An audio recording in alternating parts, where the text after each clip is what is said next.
Have you ever wondered how to become the best at what you do? Many people ask this question. Today, I'm going to share with you some principles that will help you quickly become the best in your field. Improve your weakest skill. Did you know that your weakest skill is often what holds you back the most? In Greek mythology, Achilles was the greatest warrior in Troy. When Achilles was born, his mother wanted to make him immortal. She dipped his body into the river Styx, which represented immortality. However, she accidentally teased his heel out of the water. This heel became his weakness. During the Trojan War, Achilles was struck by an arrow in his heel. And this story shows that people are often brought down not by their strengths, but by their weakness.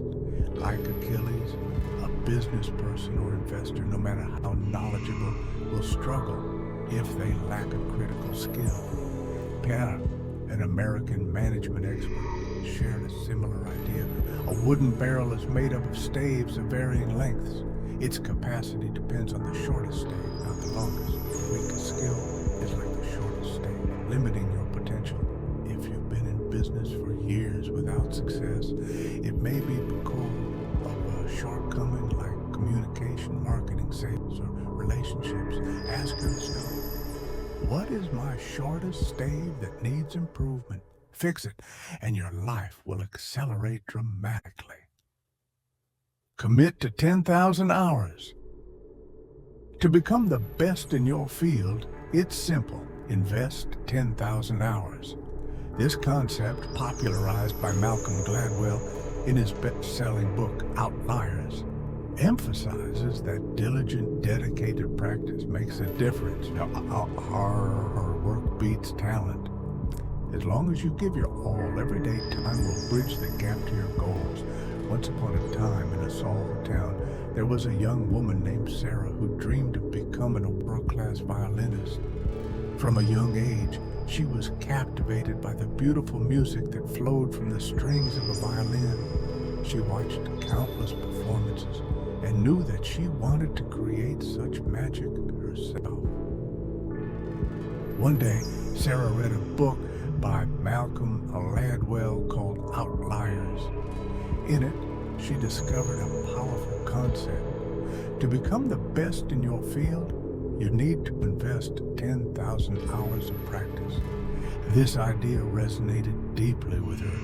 She realized that while talent is valuable, it is hard work and dedication that truly bridge the gap to success.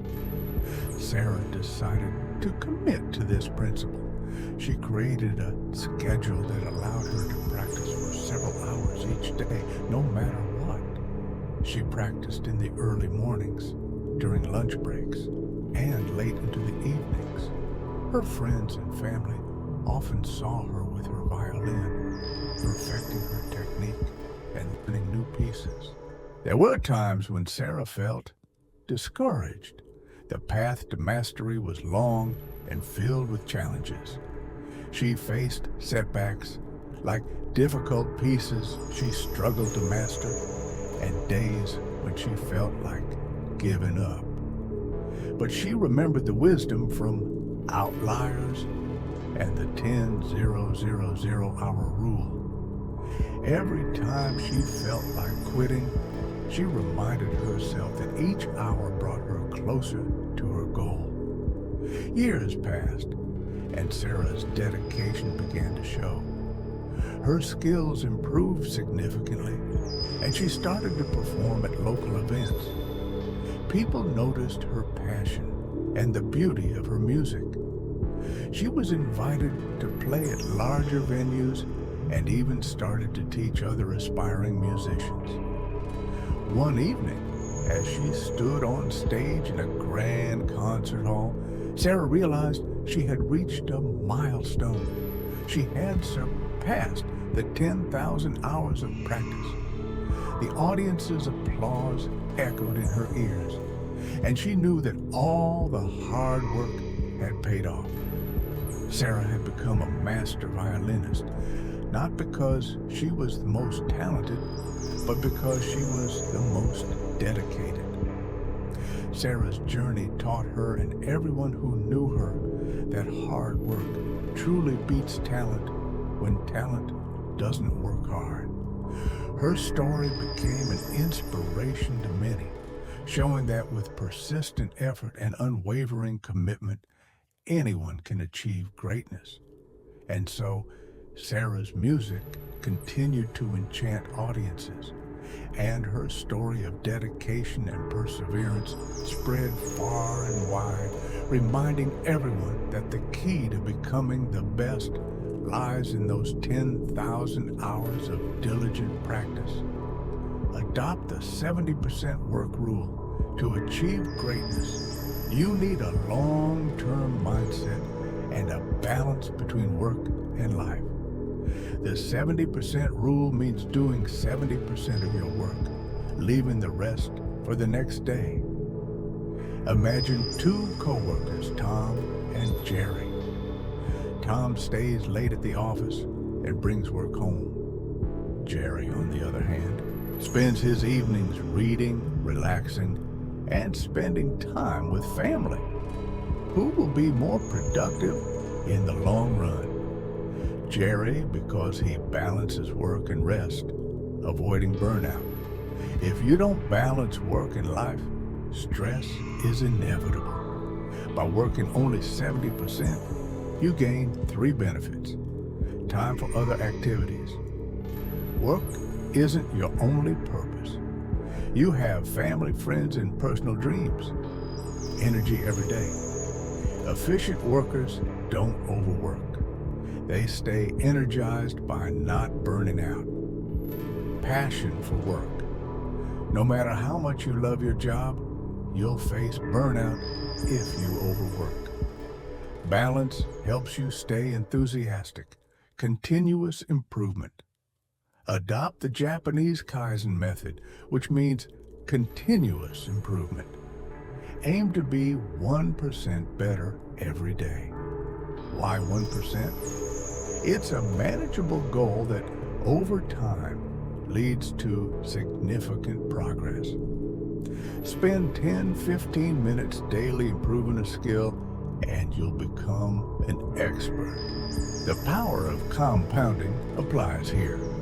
Just like compound interest, small daily improvements lead to exponential growth.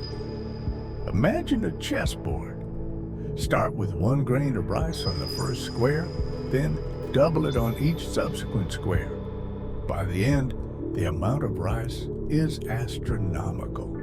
Similarly, continuous improvement leads to remarkable personal growth over time. Do what you love to become the best. You need to dedicate 10,000 hours to your work, which translates to about 7-8 years. To sustain enthusiasm, turn your passion into your profession. If you love what you do, you'll remain motivated and committed. Imagine working just for money. Will you give it your all? Will you sacrifice your free time for a job you don't enjoy? Likely not. Your passion will show in your work, attracting opportunities and success. If you haven't found your passion yet, keep searching. The journey to discovering what you love is rewarding in itself. After all, becoming the best is a process. You can't boom and become instantly good. Remember, there is no shortcut for lazy people